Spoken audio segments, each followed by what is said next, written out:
Hello everyone, welcome to my channel. Students, today's topic is double fillers asked in bank PO examinations. यदि आपको PO में selection पाना है, watch the video till the end. Topic शुरू करने के पहले आइए इस वीडियो को लाइक कर लें, मेरे चैनल को सब्सक्राइब कर लें, साथ साथ बेल आइकन को प्रेस कर लें ताकि आपको लेटेस्ट नोटिफिकेशंस मिलते रहें। स्टूडेंट्स, इस तरह के क्वेश्चंस में आपको हर सेंटेंस में 2 ब्लैंक स्पेसेस दिए जाएंगे और उन्हें फिल इन करने के लिए 5 ऑप्शंस दिए जाएंगे और हर ऑप्शन में ए पेयर ऑफ वर्ड्स होगा। आपको ध्यान से पढ़ना है। वर्ड पावर जो आपके पास है मेरे अनुसार ज़्यादा से ज़्यादा होना चाहिए, स्ट्रॉन्गर एंड स्ट्रॉन्गर, उसका प्रयोग करना है और सही ऑप्शन को मार्क करना है। आइए क्वेश्चन नंबर 1 देखते हैं। Gopal was frustrated with Sundar who would not dash himself to a deadline. Sundar claimed he was working well without a deadline, but Gopal dashed and finally prevailed. ये फर्स्ट फिलर को ध्यान से देखें तो यहाँ ब्लैंक स्पेस के बाद रिफ्लेक्सिव ऑब्जेक्ट हिमसेल्फ है, उसके बाद आपका ये प्रीपोजिशन टू है। तो फर्स्ट फिलर जो होगा, फर्स्ट वर्ड जो होगा, ऐसा होना चाहिए जिसके बाद एक reflexive object plus preposition to की आवश्यकता पड़ती हो। यहीं से हमारा आंसर फाइंड आउट हो जाएगा। आइए ऑप्शंस को एग्जामिन करें, कहाँ इस तरह की स्थिति बनती है। नंबर ए, इनकरेज हिमसेल्फ होगा, लेकिन उसके बाद प्रीपोजिशन टू प्लस ऑब्जेक्ट नहीं होगा, 2 प्लस मेन वर्ब 1 होगा, यानी इन्फिनिटिव होगा, यानी ये आपका इजिली एलिमिनेटेड हो गया। सेकेंड वर्ड को पढ़ने की जरूरत ही नहीं है। नंबर बी, इनकलकेट का मतलब होता है टू इंस्टिल, जैसे कोई आदत आपके अंदर डालनी है, कोई अच्छी बात डालनी है, भरना है आपके दिमाग में। यहां ऐसा नहीं है, इस तरह का सेंस नहीं है। अतः ये भी बड़ी आसानी से देखते हैं, फर्स्ट वर्ड से ही आप आगे बढ़ते चले जाएंगे। सी आपका है कोऑपरेट दूसरों के साथ करेगा, हिमसेल्फ होगा ही नहीं। कोऑपरेट के साथ प्रीपोजिशन विद का प्रयोग होता है, अतः ये भी आसानी से एलिमिनेटेड हो गया। Number D, commit. Yes, commit के बाद ऑब्जेक्ट होगा और यदि सब्जेक्ट ही ऑब्जेक्ट है तो रिफ्लेक्सिव प्रोनाउन होगा, यानी हमारा ये फिट बैठ जा रहा है। और कमिट समथिंग और समवन और commit oneself to something, adjust करने का सेंस होता है। तो ये बिल्कुल सही हो गया फर्स्ट वर्ड आपका। और कमिट जब सही हो गया तो फिर सेकंड भी करेक्ट हो जाएगा। हम अगले को जरा देख लें। नंबर ई में डिक्लेयर्ड, यहां सबसे पहले वुड के साथ पास्ट वर्ब आएगा नहीं, हु वुड के साथ मेन वर्ब नंबर 1 होगा। उस आधार पर ये फर्स्ट वर्ड भी इजीली एलिमिनेटेड हो गया। आंसर आपका क्लियर है। Number D, commit and persisted भी देखिए बिल्कुल करेक्ट है। Would not commit himself to a deadline, Sundar claimed he was working well without a deadline, but Gopal persisted continued in his efforts. अपनी कोशिश को जारी रखा, यानी परसिस्टेड भी आपका बिल्कुल करेक्ट जा रहा है। तो राइट आंसर आपका हो गया स्टूडेंट्स नंबर डी। फर्स्ट में आपका वर्ड हो जाएगा कमिट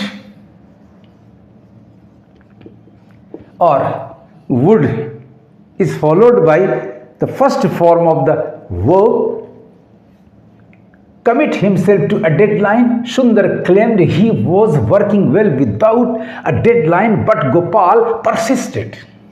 बिल्कुल करेक्ट, वाह। But Gopal persisted and finally prevailed. How easy it is. Remember, आपका वर्ड पावर बहुत ही अच्छा होना चाहिए, कंप्रीहेंशन अच्छा होना चाहिए, फिर तो आपको कोई नहीं रोक सकता सिलेक्शन पाने से। Let us come to question number 2. Coercion, a government causing force on the people to rule over the country, to rule over the state. जबरदस्ती का शासन। Coercion sometimes leads to the dash of short term goals. अब goals को हम realise नहीं करेंगे, options को examine करते चले हम लोग। फर्स्ट वर्ड फाइंड आउट हो जाएगा, सेकंड क्लियर हो जाएगा। गोल्स रियलाइज नहीं होते, गोल्स अचीव होते हैं, गोल्स अकॉम्प्लिश होते हैं। उस आधार पर हम आगे चलेंगे। यानी यहां प्राप्त करने का, पूरा करने का अर्थ आ रहा है। Coercion sometimes leads to the dash of short-term goals, but there is a contrast. Its drawbacks far dash its advantages, यानी यहां एक कंपैरिजन आ रहा है। आइए ऑप्शंस को एग्जामिन करते हैं स्टूडेंट्स। रियलाइजेशन ऑफ गोल्स नहीं होता, अतः ये एलिमिनेटेड हो गया। फार डैमेज होगा नहीं, क्योंकि यहां तुलना का सेंस नहीं आ रहा है, यानी क्लियरली ये बाहर चला गया। नंबर बी, एप्रिसिएशन मूल्यांकन और प्रेज, इवैल्यूएशन और praise.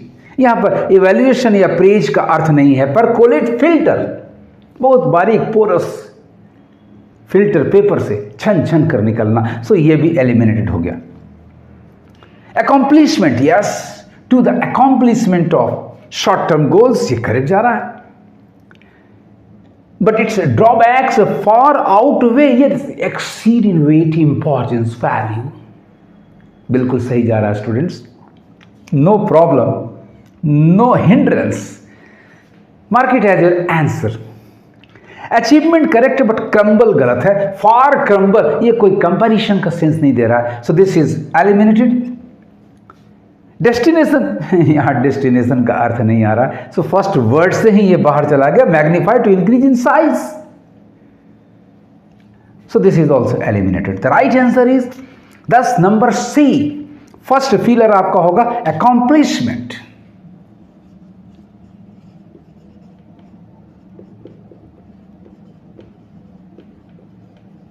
The first filler is accomplishment and the second is outweigh.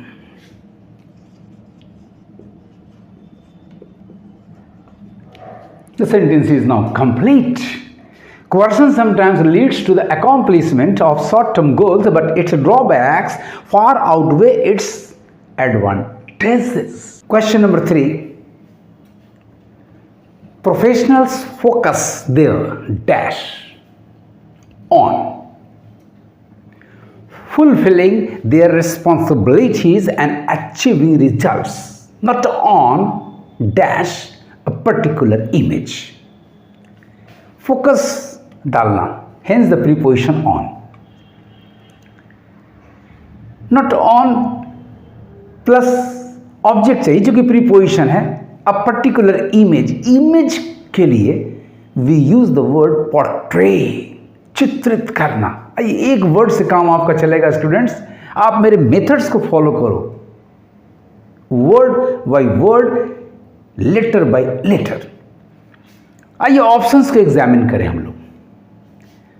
Focus their planning on, planning को फोकस नहीं, प्लानिंग पर ही फोकस करते हैं, यानी ऑन प्लानिंग होता तो सोच सकते थे। Leadership, their leadership on fulfilling, ये भी एप्रोप्रिएट नहीं जा रहा है। Attributing, on attributing a particular image, images are not attributed to give credit to. Focus their abilities on, but contributing a particular image, images are not contributed, योगदान देना। Focus their energies, yes, अपना पूरा energy को focus करते हैं on fulfilling their responsibilities and achieving results, not on portraying a particular image. A, B, C are easily eliminated. D is the correct option, इसे mark कर लें आप। focus their skills on fulfilling their responsibilities and achieving results, not on obtaining. Images are not obtained. यानी number E भी आपका eliminated हो गया. How easy it is to find out the correct option. तो first filler आपका students हो गया energies,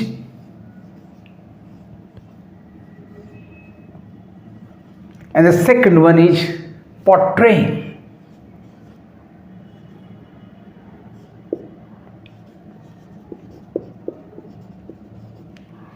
Now the sentence is complete.